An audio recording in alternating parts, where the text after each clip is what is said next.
बहुत समय पहले उज्जैन के राजा विक्रमादित्य अपनी न्यायप्रियता और साहस के लिए प्रसिद्ध थे।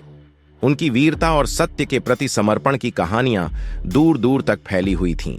एक दिन एक तपस्वी उनके दरबार में आए और राजा को एक विचित्र अनुरोध किया। तपस्वी ने कहा, महाराज, मैं एक विशेष यज्ञ कर रहा हूं।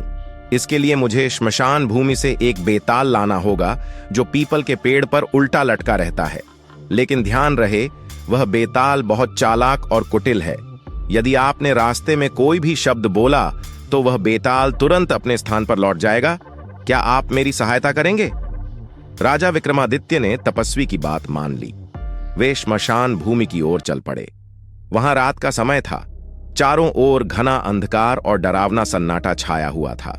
श्मशान में लपटें उठ रही थीं और उल्लुओं और गीदड़ों की आवाजें वातावरण को और भयावह बना रही थीं। विक्रमादित्य ने अपने मन को मजबूत किया और पीपल के पेड़ के नीचे पहुंचे। पीपल के पेड़ पर उल्टा लटका बेताल जोर जोर से हंस रहा था। विक्रम ने उसे अपनी तलवार की नोक से नीचे गिराया और उसे कंधे पर लाद लिया। बेताल ने कहा, हे राजा, तुमने मुझे पकड़ तो लिया, लेकिन यह सफर इतना आसान नहीं होगा। मैं तुम्हें एक कहानी सुनाऊंगा। अगर तुमने इसका उत्तर दिया और वह सही हुआ तो मैं वापस अपने स्थान पर लौट जाऊंगा, लेकिन अगर तुमने चुप्पी साधी और उत्तर नहीं दिया तो तुम्हारा सिर फट जाएगा। राजा ने चुपचाप सहमति जताई और बेताल ने अपनी पहली कहानी शुरू की।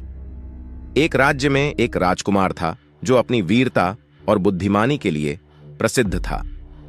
एक दिन वह शिकार पर गया और जंगल में रास्ता भटक गया। वहां उसे 3 बहनें मिलीं जो एक झोपड़ी में रहती थीं।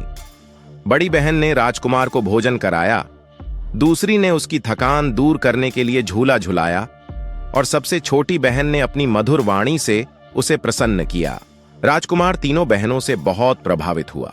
वह उनके गुणों से इतना प्रभावित हुआ कि वह उनसे विवाह करना चाहता था। उसने सोचा कि वह किससे विवाह करे। बेताल ने कहानी को रोकते हुए राजा से पूछा, हे विक्रम, बताओ, उस राजकुमार को किस बहन से विवाह करना चाहिए और क्यों?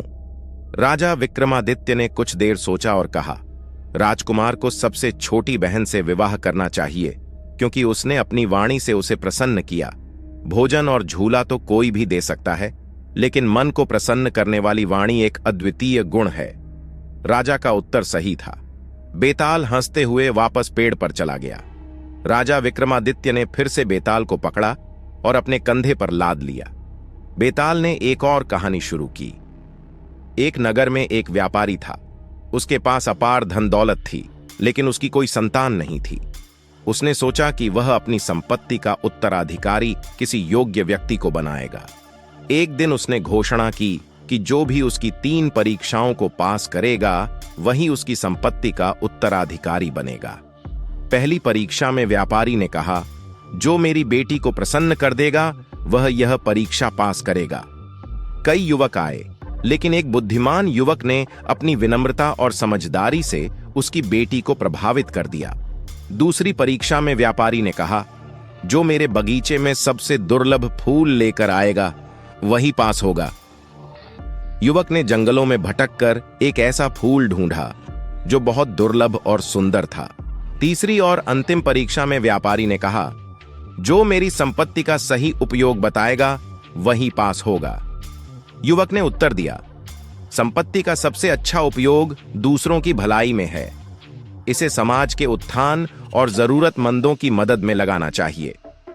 व्यापारी उस युवक से बहुत प्रभावित हुआ और उसे अपनी संपत्ति का उत्तराधिकारी बना दिया। अब बताओ, हे राजा, क्या व्यापारी का निर्णय सही था?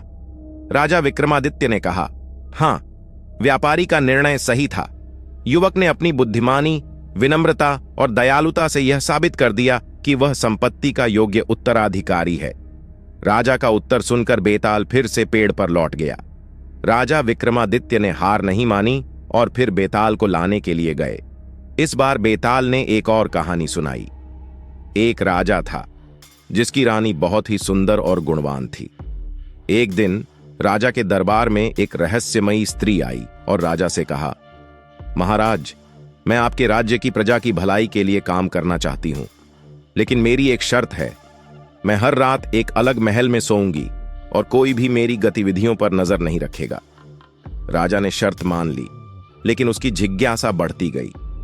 एक रात उसने अपनी गुप्तचरों से उस स्त्री पर नजर रखने को कहा।